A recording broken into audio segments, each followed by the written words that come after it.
Good afternoon. So I'm going to start talking about what a community is. A community is a group of people that shares some common values and is attributed with social cohesion. They all interact between each other. And this interaction not only happens between species and among species, but also with the environment.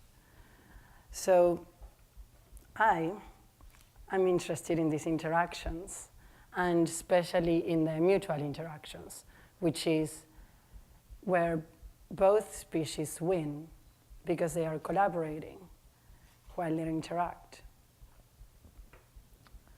So I am interested in finding the mutual interest that we all share by observing the patterns and behaviors that we have in common. I am interested in art, and I believe in art as a bridge to integrate communities. I believe in art as a tool for communication, and I have experienced how art can serve and can provide a service to a community. The word community comes from the Latin word communitas, come, with together, and munus, gift. The gift economy is something that I am particularly very interested in. A gift economy is a system in which values and goods are shared with no expectation of receive anything back. So a gift happens to help to build relationships in a community and allows people to work together. A gift economy is different from pure commodity, in which by allowing people to work together, it also has responsibilities. And those responsibilities are three, which are the responsibility to give, the responsibility to accept, and the responsibility to reciprocate. So the only importance here is that the gift must always move.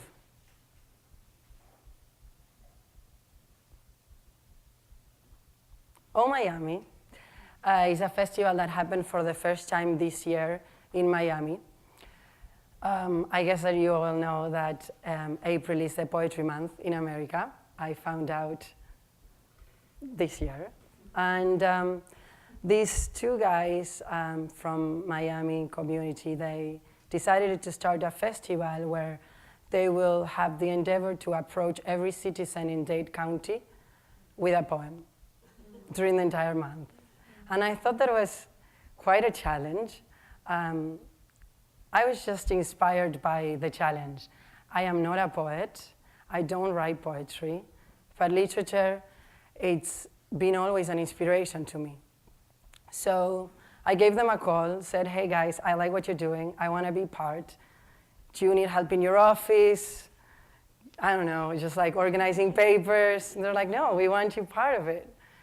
So after a few days of thinking, how could I be possibly part, I decided that I would help them out with the endeavor to bring poetry to a broader audience through a poetic act instead of with a poem. So as I talk and I explain what I did, I sent out to print poems in labels. They helped me out to pick up the poems. The two poems that were sewn and printed in these labels are, one is from Lipo and says, life is a huge dream, why work so hard? And the other one is, even the sun clouds this morning cannot manage such skirts, by Sylvia Plath. I also chose a quote from a song from Jimi Hendrix that says, knowledge speaks, but wisdom listens. I got that one in a fortune cookie. The other two, the organizers of the festival helped me pick it. And so I print them in these labels, and I secretly went into thrift stores to sew them into the clothes. The reason why I did it secretly is because, of course, if I would ask the managers, they would most likely said, No.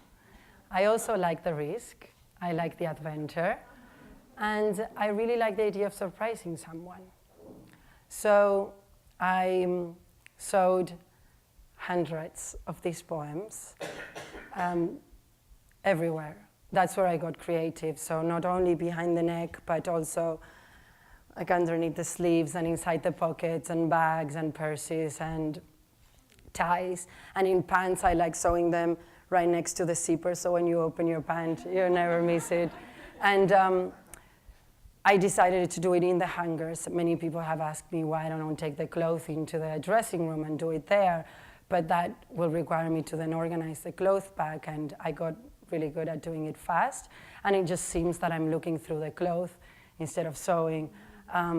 Sometimes I would have to take care of be aware more of the customers than the staff, because the customers will hang around me and start asking questions and take pictures, and that will call the attention of the staff managers or the staff people, and just then they will start asking, and I got kicked out a bunch of times.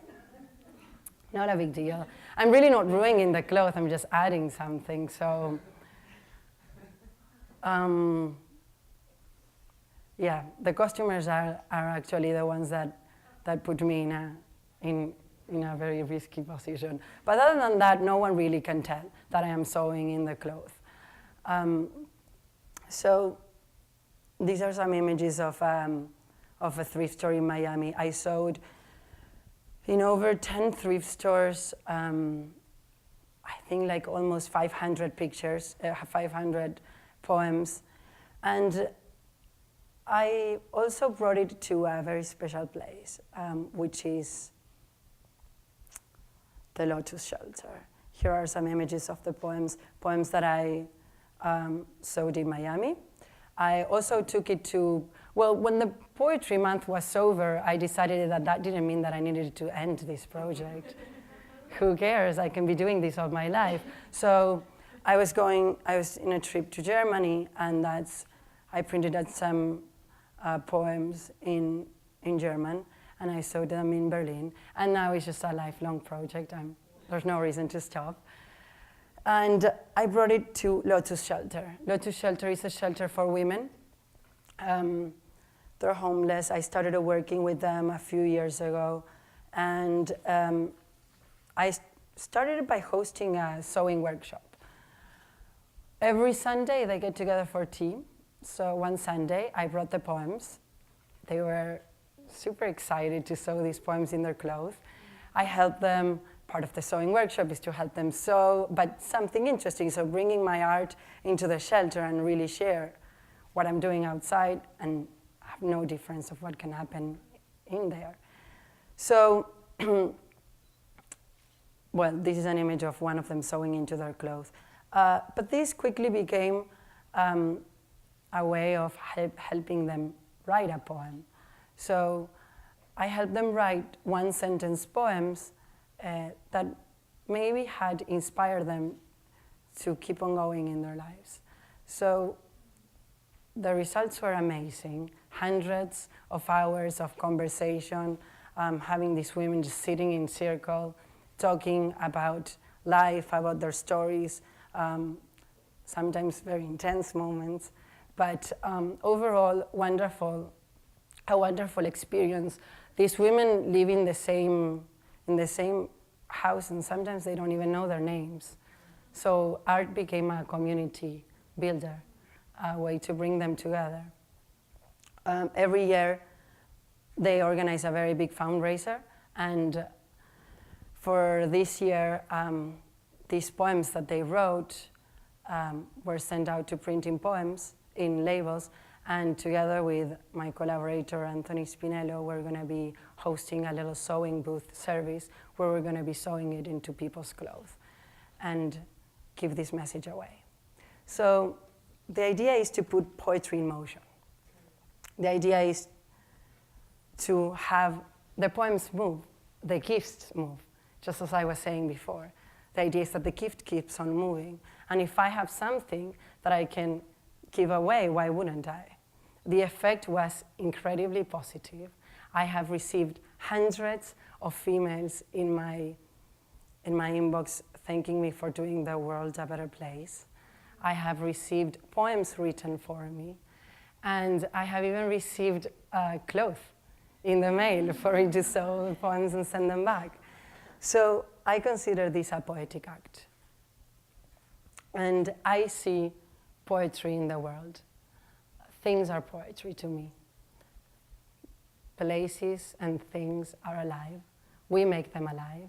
And sewing poems in the cloth is like giving the garment a voice. So now this layer that we use every day is speaking back to us. So my practice is about social engagement. I am interested in civic life and in the use of public space.